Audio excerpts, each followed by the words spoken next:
यो रेडियो नेपाल हो। हरिशरण लामिछानेबाट समाचार सुन्नुहोस्। सबभन्दा पहिले यस प्रसारणका मुख्य समाचार। बारा, तनहुँ र चितवनमा हिजो सम्पन्न उपनिर्वाचनमा औसतमा 60% मतदान भएको निर्वाचन आयोगद्वारा जानकारी। तनहुँ क्षेत्र नम्बर 1 को मतगणना जारी रहँदा राष्ट्रिय स्वतन्त्र पार्टीका स्वर्णिम वाग्लेको अग्रता। आज 17औं लोकतन्त्र दिवस विभिन्न कार्यक्रमको आयोजना गरी मनाइँदै केही दिनभित्रै समाजवादी मोर्चा गठन गरी सबैलाई नेकपामा फर्कन आह्वान गरिने प्रधानमन्त्री प्रचण्डको भनाई र सुडानमा भइरहेको संघर्षमा 400 भन्दा बढ़ीको मृत्यु, त्यहाँका कूटनीतिज्ञ र विदेशी नागरिकको उद्धार कार्य जारी। सुन त, भोलिको मिटिङको लागि सबैलाई फोन गर्यो? छैन सर, मेरो मोबाइलमा ब्यालेन्स नै थिएन। अलि पछि गर्छु ल्यान्डलाइनबाट। लौ हेर, मोबाइलमा ब्यालेन्स छैन भनेर हुन्छ? तिमीलाई थाहा छैन यस कार्यालयले नेपाल टेलिकमको कर्पोरेट युजर ग्रुप अर्थात सीयूजी सेवा लिएको छ। तिम्रो नम्बरलाई पनि सीयूजीमा सहभागी गराउ न। अनि सर, मेरो त प्रिपेड नम्बर हो नि। अहिले नेपाल टेलिकमले प्रिपेड र पोस्टपेड दुवै फोनमा सीयूजी सेवा लागू गरिसकेको छ। सीयूजीमा आबद्ध भएपछि हाम्रो कर्मचारीहरू बीच निशुल्क र नेपाल टेलिकमको नेटवर्कमा सस्तो दरमा फोन तथा एसएमएस गर्न र डाटा चलाउन पाइन्छ नि। तिमीलाई थप जानकारी चाहिएमा नेपाल टेलिकमको वेबसाइट www.ntc.net.np मा हेर न। नेपाल टेलिकम, राष्ट्रको संचार।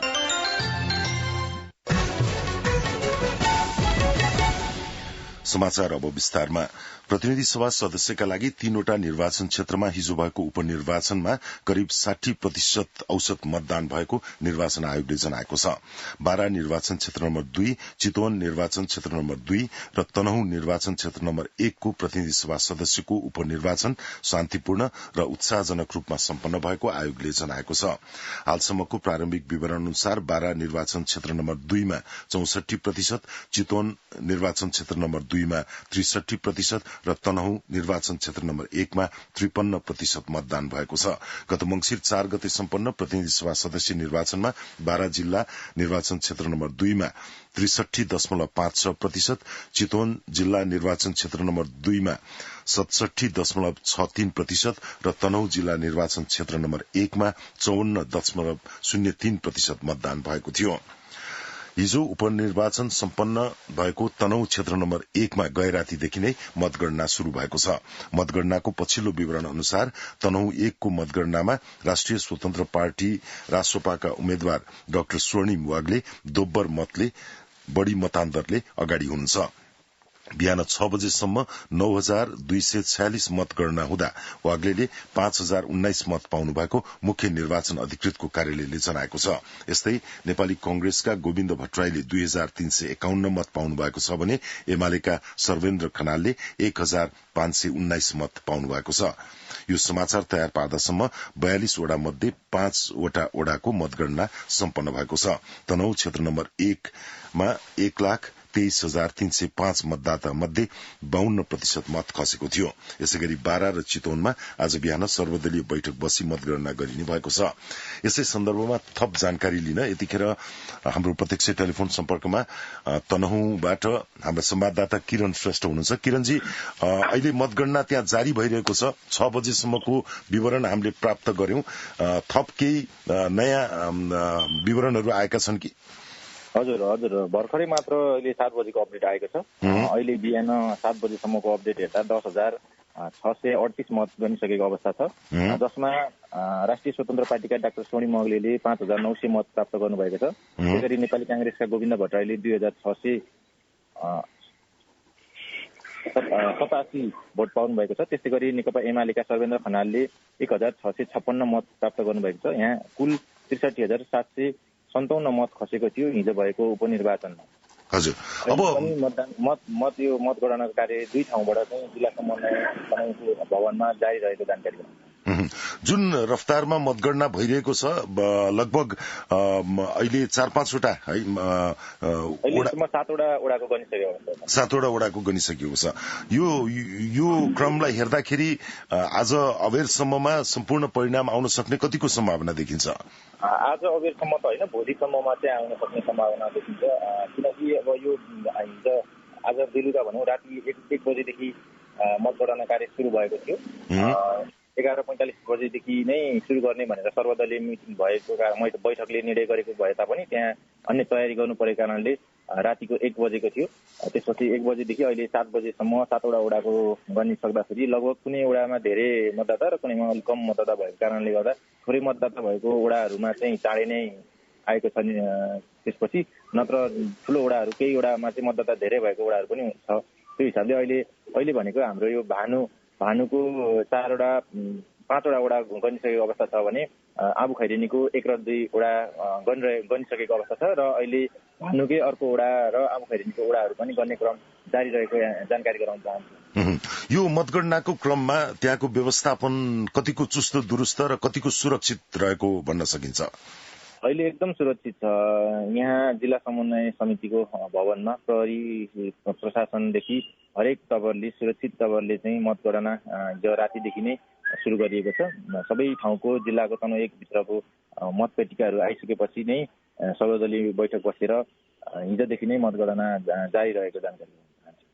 धन्यवाद छ यहाँलाई। हामी कुराकानी गर्दैछौँ तनहुँ 1 बाट हाम्रा संवाददाता किरण श्रेष्ठ। पछिल्लो अपडेटमा उहाँले अहिलेसम्म 10,338 मत गणना भएकोमा राष्ट्रिय स्वतन्त्र पार्टीका उम्मेद्वार स्वर्णिम वाग्लेले 5,900 मत प्राप्त गरी अग्रता कायम गर्नुभएको छ भने नेपाली कांग्रेसका उम्मेद्वारले 2,687 र नेकपा एमालेका उम्मेद्वारले 1,656 मत प्राप्त गर्नुभएको छ। हामी यतिखेर चितवनबाट हाम्रा संवाददाता सूर्य अधिकारीसँग प्रत्यक्ष कुराकानी गर्दैछौँ। सूर्यजी, अब आज बिहान सर्वदलीय बैठक गरेपछि मात्रै मतगणना शुरू गर्ने भनेर भनिएको छ। त्यसको प्रारम्भिक तयारी स्वरूप के सबै मतपेटिकाहरू मतगणना स्थलमा प्राप्त भइसकेको हुन्? पछिल्लो अवस्था के छ? हजुर, यो सबै ठाउँबाट चितवन क्षेत्र नम्बर 2 का सबै इच्छा कामना जो चाहिँ पहाडी इलाकादेखि लिएर भरतपुर र कालिकाको शक्तिकोटसम्मका क्षेत्रहरूबाट मतपेटिकाहरू 9:30 बजीसम्म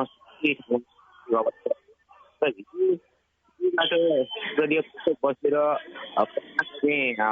कुरा गरिए पनि यो बैठक बस्न सकेको कारण यो बिहान 8 बजे सर्वदलीय बैठक बसेर मतगणना गर्ने भन्ने चाहिँ हामीले जानकारी प्राप्त गरेका छौँ। अब चितवनमा हिजो दिनभरि केही स्थानहरूमा अलिकति तनावको अवस्था पनि देखिएको थियो। यद्यपि त्यो पछि गएर चाहिँ एउटा सहमतिमा टुङ्गिएको छ। केही महिना अगाडि भएको निर्वाचन र अहिलेको उपनिर्वाचनको माहौललाई हेर्दाखेरि के भिन्नता देखिन्छ? मतदाताहरूमा अथवा समग्र निर्वाचन प्रक्रियामा के भिन्नता रहेको देख्न सकिन्छ? अब गत मङ्सिरमा भएको निर्वाचन र अहिलेको निर्वाचन भिन्नता जस्तो मतदाताहरूमा अथवा कार्यकर्ताहरूमा अलिकति एग्रेसिभली आक्रामक भावना जस्तो अथवा इगोको भावना पार्टी दलगत बीच त्यस्तो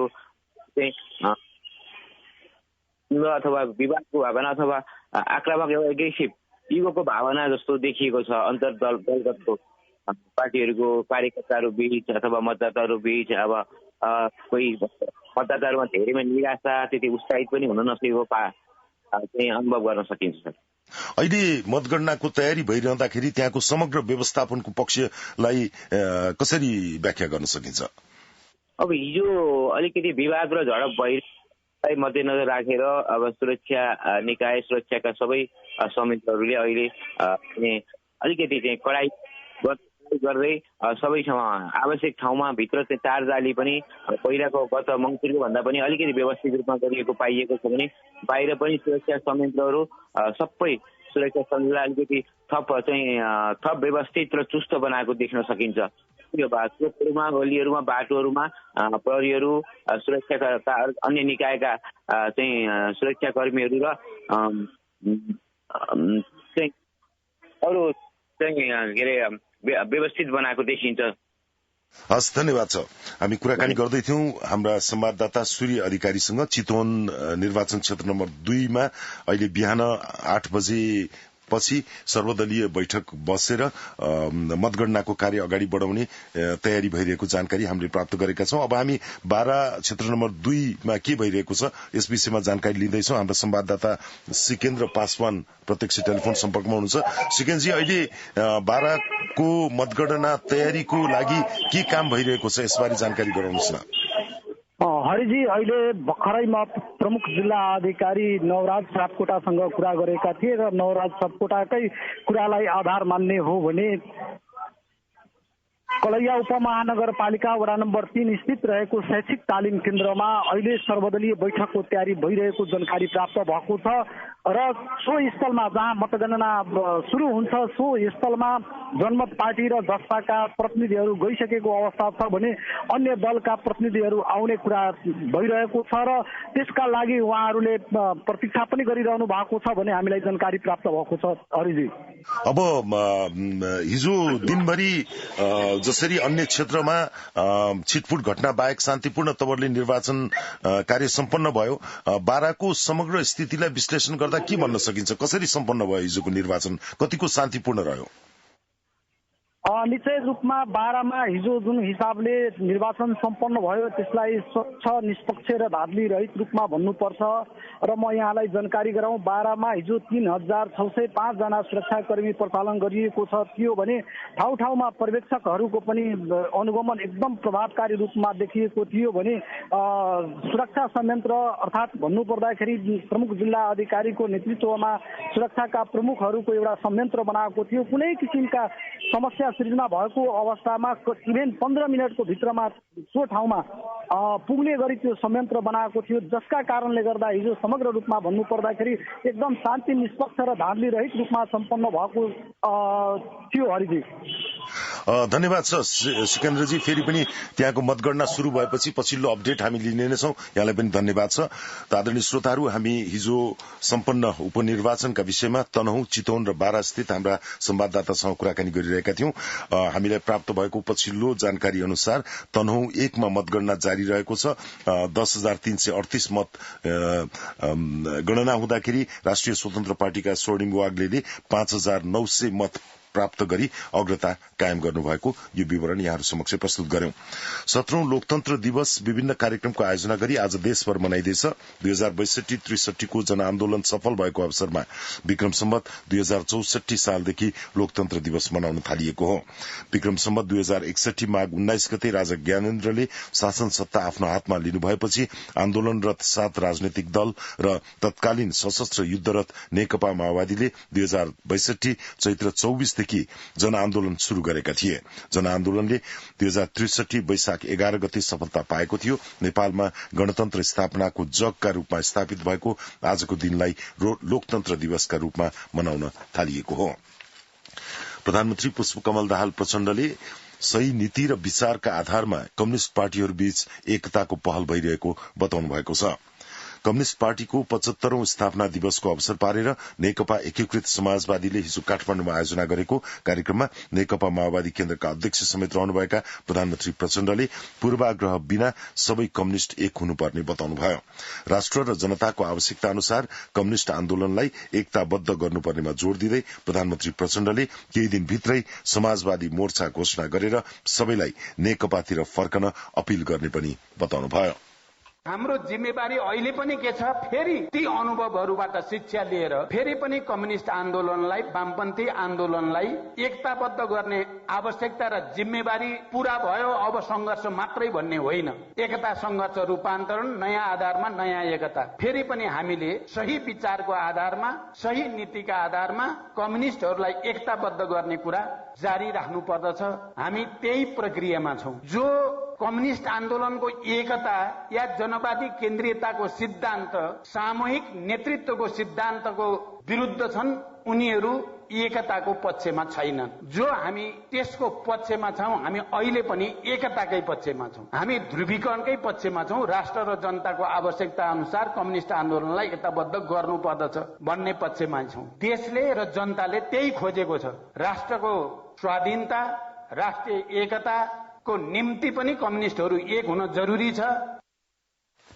यस्तै नेकपा एकीकृत समाजवादीका अध्यक्ष माधव कुमार नेपालले विचार मिल्ने कम्युनिष्ट पार्टीहरूबीच छिट्टै समाजवादी मोर्चा बनाएर अघि बढ्ने बताउनुभयो।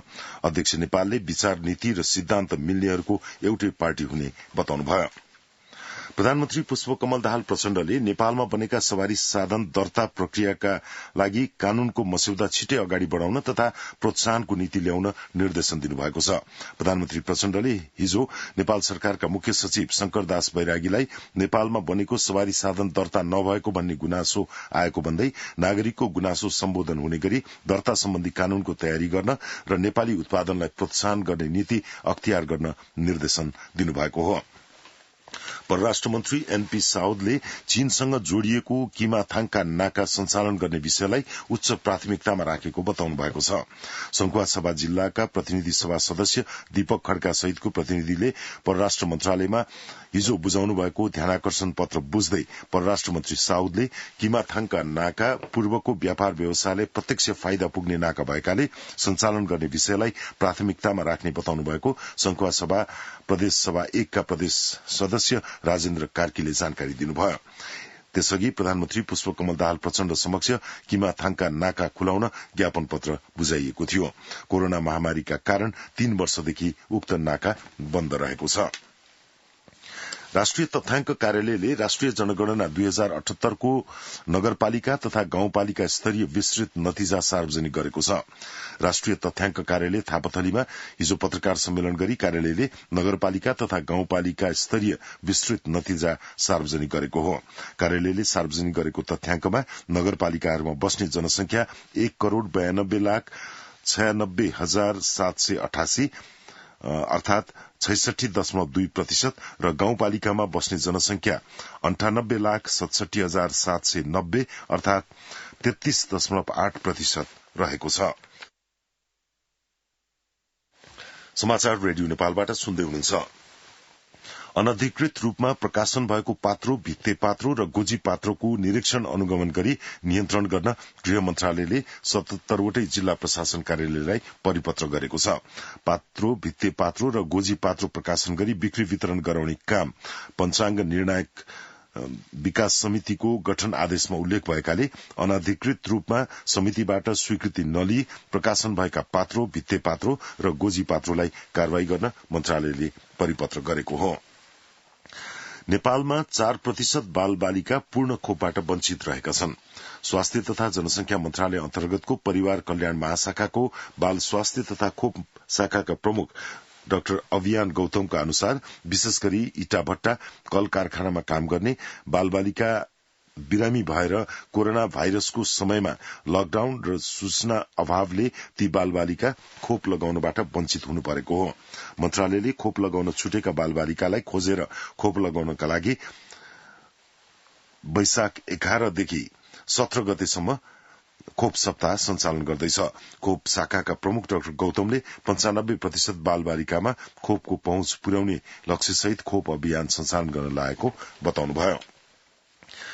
बानीरा फाउन्डेशनले 3 जना स्रष्टालाई बानीरा पुरस्कार प्रदान गरेको छ।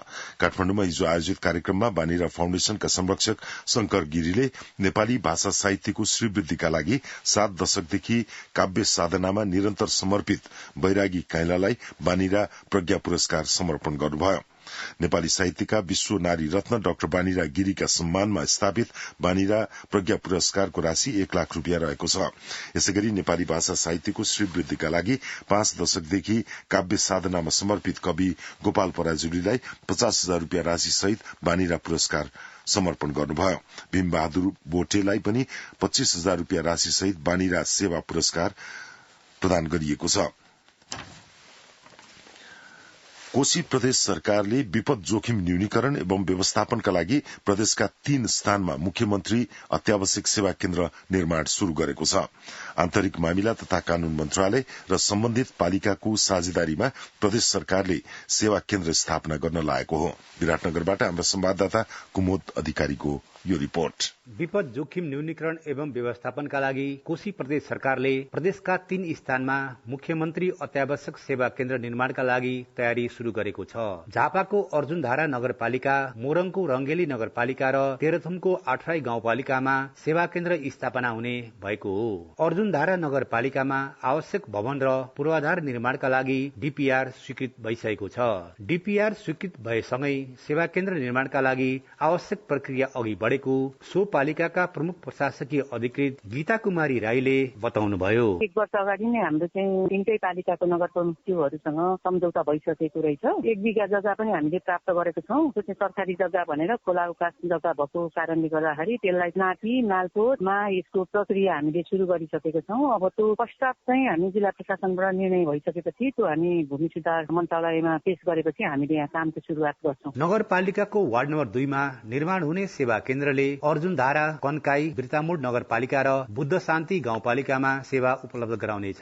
त्यस्तै मोरङको रंगेली नगरपालिका वार्ड नम्बर 8 दरबेसामा र तेह्रथुमको आठराई गाउँपालिका वार्ड नम्बर 1 स्थित पुरानो बजारमा सेवा केन्द्र निर्माणका लागि मन्त्रालय र स्थानीय तह बीच सम्झौता भएको छ। आठराई गाउँपालिकाका सूचना अधिकृत दुबसु खड्काले विपद व्यवस्थापनका लागि निर्माण हुने सेवा केन्द्रले तेह्रथुम र पाँचथर जिल्लामा समेत सेवा पुर्याउने बताउनुभयो। गाउँपालिकाले जम्मा अनुमानित लागत 8 देखि 9 करोड रुपियाँ लाग्ने र एउटा आठराई गाउँपालिकाको वडा नम्बर 1 मा चाहिँ जम्मा 13 रोपनी जग्गा चाहिँ गाउँपालिकाको नाममा छ। त्यही जग्गामा चाहिँ बन्ने कुरा छ र सो सम्बन्धमा काम अगाडि बढ्दैछ। पाँचथर जिल्ला र तेह्रथुम जिल्लाका सबै पालिकाहरूमा पनि यसले अप्रत्यक्ष रूपमा चाहिँ सहयोग पुग्छ। विपद व्यवस्थापनका लागि एकीकृत रूपमा सेवा पुर्याउन सेवा केन्द्र स्थापना गर्न लागि आन्तरिक मामिला तथा कानून मन्त्रालयका विपद व्यवस्थापन महाशाखा प्रमुख चुडामणी गुरागाईले बताउनुभयो। सेवा केन्द्रमा 12 यन्त्र, एम्बुलेन्स, सब वाहन र त्यसलाई परिचालन गर्ने जनशक्ति र त्यहाँ चाहिँ तत्काल उद्धार गरेर राख्ने क्षेत्र पनि बनाउनु पर्यो। उनीहरूलाई बस्ने स्पोटहरू बनाउनु पर्यो। व्यवस्थापन गर्दै परिचालन गर्ने 24 घण्टा परिचालन हुने केन्द्र हो। तत्काल चाहिँ भनेको 3 ठाउँमा गर्न लागिरहेको छ। कोशी प्रदेशका 14वटै जिल्लामा पालिकालाई लक्षित गर्दै सेवा केन्द्र स्थापना गर्न लागि हो। कुमोद अधिकारी, रेडियो नेपाल, विराटनगर। अब केही अन्तर्राष्ट्रिय समाचार। सुडानमा शक्ति संघर्षका लागि सेना र अर्धसैनिक बलका प्रमुख बीचको तनाव भीषण संघर्षमा परिणत भएको छ। गत साताको शनिबार शुरू भएको द्वन्द्वमा अहिलेसम्म 400 भन्दा बढ़ी मारिएका छन् भने सयौं घाइते भएका छन्। सुडानी सेनाका प्रमुख commander general Abdel Fattah al Burhan र अर्धसैनिक समूह र्यापिड सपोर्ट फोर्सेस RSF का प्रमुख जनरल मोहम्मद हमदान डालोका सेनाबीच युद्ध चर्किएको हो। यसैबीच संयुक्त राज्य अमेरिकाले सुडानबाट आफ्नो दूतावासका कूटनीतिज्ञ र नागरिकहरूलाई फिर्ता लगेको छ। अमेरिकी सेनाको विशेष फोर्सले हवाई उद्धार मार्फत कूटनीतिज्ञ र उनीहरूको परिवार सहित हिजो करिब 100 जना फिर्ता लगेको बताइएको छ। फ्रान्सले पनि आफ्ना कूटनीतिज्ञ र नागरिकहरूको उद्धार थालेको छ भने नेदरल्याण्ड्सले आफ्ना नागरिकको उद्धार शुरू गरेको छ। बेलायत, जर्मनी, स्पेन, जापान र दक्षिण कोरियाले पनि आफ्ना कूटनीतिज्ञ एवं नागरिकको उद्धारका लागि तयारी थालेका छन्। पश्चिम अफ्रिकी मुलुक मालीमा एक सैन्य शिविर र एयरपोर्ट नजिकै भएको बम आक्रमणमा कम्तीमा 10 जनाको मृत्यु भएको छ। घटनामा धेरै व्यक्ति घाइते भएको बताइएको छ। मोप्ती क्षेत्रको सेवरे शहरमा भएको आक्रमणमा 60 जना भन्दा बढ़ी घाइते भएको रोइटर्स समाचार एजेन्सीले उल्लेख गरेको छ। अब आर्थिक समाचार। सुक्खायामका कारण खोला तथा नदीमा जलसतह घट्दा नदी प्रवाही जलविद्युत आयोजनाको विद्युत उत्पादन करिब 25% को हाराहारीमा घटेको छ। झण्डै 200 मेगावाट बिजुली उत्पादन गर्ने काबेली कोरिडोरको पछिल्लो उत्पादन झण्डै 30 मेगावाटको हाराहारीमा झरेको छ। यसैबीच उद्योगी व्यवसायीहरूले नेपाल विद्युत प्राधिकरणले आफूहरूलाई पर्याप्त विद्युत नदिएको भन्दै विद्युत उपलब्ध गराउन माग गरेका छन्। नेपाल विद्युत प्राधिकरणले आइतबार विराटनगर क्षेत्रमा नियमित रूपमा बिजुली आपूर्ति गरेको जनाएको छ। यस क्षेत्रमा कुनै पनि समस्या नरहेको प्राधिकरणका कार्यकारी निर्देशक कुलमान घिसिङले जानकारी दिनुभयो। उहाँले भन्नुभयो, सुक्खायाममा औद्योगिक क्षेत्रको लोड सेडिङ गत वर्ष भन्दा सहज अवस्थामा रहेको छ। एकाध क्षेत्रमा केही प्राविधिक समस्या देखिएको थियो, त्यो समस्या समाधान भइसकेको छ। घिसिङले भन्नुभयो, धेरै ठाउँबाट आयात गर्न सक्ने अवस्था नभएका कारणले पनि केही जटिलता स्वाभाविक रूपमा पैदा भएको जानकारी गराउँदै कार्यकारी निर्देशक घिसिङले उद्योगले विगत केही समयदेखि लोड काटियो भनेर उजुरी गरेका थिए। रूपैनीमा प्राविधिक समस्या देखिएको थियो, सोही कारण पूर्वाञ्चलमा समस्या भएको हो। अहिले कुनै जटिलता छैन भन्नुभयो। बिजुली नभएर भन्दा पनि प्रसारण लाइनको क्षमता अभावमा ओभरलोड भएर समस्या भएको भए पनि अहिले सामान्य भइसकेको कार्यकारी निर्देशक घिसिङले आइतबार आयोजित पत्रकार सम्मेलनमा बताउनुभयो। गत वर्ष वैशाखको पहिलो साता कुल जडित क्षमता 2000 मेगावाट बराबर रहेको थियो। यस पटक जडित क्षमता 2600 मेगावाट बराबर पुगेको छ। तर यस वर्ष हिउँ कम परेकोले नदीमा जलसतह घट्न गई गत वर्षको तुलनामा 25 देखि 30% उत्पादन घटेको प्राधिकरणले जनाएको छ। धितोपत्र बजारमा नयाँ स्टक एक्सचेन्ज सञ्चालनका लागि 3वटा र वस्तु विनिमय बजार कमोडिटी मार्केट सञ्चालनका लागि 4वटा कम्पनीहरूले आवेदन गरेका छन्। नयाँ स्टक एक्सचेन्ज र कमोडिटी मार्केटको इजाजत पत्र लिनका लागि आवेदन दिने आइतबार अन्तिम दिन रहेकोमा 7वटा कम्पनीहरूको आवेदन दर्ता भएको नेपाल धितोपत्र बोर्डले जनाएको छ। नयाँ स्टक एक्सचेन्जका लागि Himalayan stock exchange, national stock exchange of Nepal र अन्नपूर्ण स्टक एक्सचेन्जको आवेदन परेको छ। त्यसै गरी कमोडिटी मार्केटका लागि multi derivative, multi assets and derivative, Himalayan commodity and derivative, Nepal multi डेरिभेटिभ्सले बोर्ड समक्ष आवेदन दिएका छन्। सर्वोच्च अदालतको गत चैत 26 गतेको फैसलाले नयाँ स्टक कम्पनी, कमोडिटी मार्केट र धितोपत्र बजारका लागि नयाँ दलाल व्यवसायी ब्रोकर लाइसेन्स जारी गर्न बोर्डलाई बाटो खुलेको थियो। नेपाल स्टक एक्सचेन्जको नेप्से परिसूचक आइतबार दोहोरो अंकले घटेको छ। साताको कारोबारको पहिलो दिन नेप्से परिसूचक 18.80 अंकले घटेर 1885.60 अंकमा कायम भएको छ। यस दिन 265 कम्पनीका 27,34,307 किता शेयरहरू 31,415 पटक किनबेच हुँदा 82,85,34,000 रुपियाँ बराबरको कारोबार भएको छ। उद्योग वाणिज्य तथा आपूर्ति मन्त्री रमेश रिजालको संयोजकत्वमा उद्योग क्षेत्रले वातावरणमा पारेको असर न्यूनीकरण सम्बन्धमा आइतबार मन्त्रालयमा छलफल भएको छ। छलफलमा संघ, प्रदेश तथा स्थानीय तहले आफ्ना नीति तथा कार्यक्रमहरूमा उद्योग क्षेत्रबाट पर्न सक्ने असर न्यूनीकरणका विषयलाई समावेश गर्नुपर्ने मन्त्रालयका सचिव डाक्टर टोय नारायण गेवालीले बताउनुभयो। त्यसैगरी स्वीकृत गर्ने निकायले स्वीकृत प्रतिवेदनमा उल्लेखित शर्त पालना गरे नगरेको विषयमा नियमित अनुगमन गर्ने विषयमा पनि छलफल भएको छ। आर्थिक समाचार सुन्दै हुनुहुन्थ्यो भुवन आचार्यबाट। मौसम सम्बन्धी जानकारीमा राजधानी काठमाडौँमा मेघगर्जन, चट्याङ सहित हल्का वर्षा भएको जल तथा मौसम विज्ञान पूर्वानुमान महाशाखाले जनाएको छ। महाशाखाका मौसमविद गोविन्द कुमार झाका अनुसार काठमाडौँ उपत्यकाका विभिन्न स्थानमा हल्का वर्षा भएको छ। देशका पहाड़ी भागमा मेघगर्जन, चट्याङ सहित हल्का वर्षा हुनुका साथै उच्च हिमाली क्षेत्रमा हल्का हिमपात पनि भएको छ। हाल देशमा पश्चिमी वायुको साथै स्थानीय वायुको प्रभाव रहेको छ। प्री मनसून पनि सक्रिय रहेकाले बदली र वर्षा गराएको मौसमविद झाले बताउनुभयो। आज दिउँसो पनि देशभर बदली रही पहाड़ी भेगमा मेघगर्जन र चट्याङ सहित वर्षाको सम्भावना रहेको उहाँले बताउनुभयो। देशभर आज आंशिक बदली रही केही स्थानमा मेघगर्जन, चट्याङ सहित हल्का वर्षाको सम्भावना रहनुका साथै तराईका केही स्थानमा हावाहुरीको सम्भावना रहेको जल तथा मौसम विज्ञान विभागले जनाएको छ। गत 24 घण्टामा काठमाडौँ उपत्यकामा मापन गरिएको अधिकतम तापक्रम 28.5 डिग्री सेल्सियस, न्यूनतम तापक्रम 12.8 डिग्री सेल्सियस, वर्षा 8 मिलिमिटर, सापेक्षिक आर्द्रता 87%। आज दिउँसो काठमाडौँ उपत्यकाको तापक्रम 27 देखि 29 डिग्री सेल्सियसका बीच रहने अनुमान गरिएको छ। काठमाडौँ उपत्यकामा सूर्योदय बिहान 5:31 भयो भने सूर्यास्त भरे साँझ 6:34 हुनेछ। अन्त्यमा यस प्रसारणका मुख्य समाचार एकपटक फेरि सुन्नुहोस्। बारा, तनहुँ र चितवनमा हिजो सम्पन्न उपनिर्वाचनमा औसतमा 60% मतदान भएको निर्वाचन आयोगद्वारा जानकारी। तनहुँ क्षेत्र नम्बर 1 को मतगणना जारी रहँदा राष्ट्रिय स्वतन्त्र पार्टीका स्वर्णिम वागले 5,900 मतका साथ अग्रस्थानमा। आज 17औं लोकतन्त्र दिवस विभिन्न कार्यक्रमको आयोजना गरी मनाइँदै केही दिनभित्रै समाजवादी मोर्चा गठन गरी सबैलाई नेकपामा फर्कन आह्वान गरिने प्रधानमन्त्री प्रचण्डको भनाई र सुडानमा भइरहेको संघर्षमा 400 भन्दा बढ़ीको मृत्यु, त्यहाँका कूटनीतिज्ञ र विदेशी नागरिकको उद्धार कार्य जारी। यसका साथै 7 बजेको समाचार यति नै। रेडियो नेपाल सुन्दै गर्नुहोला। हवस् त, नमस्ते।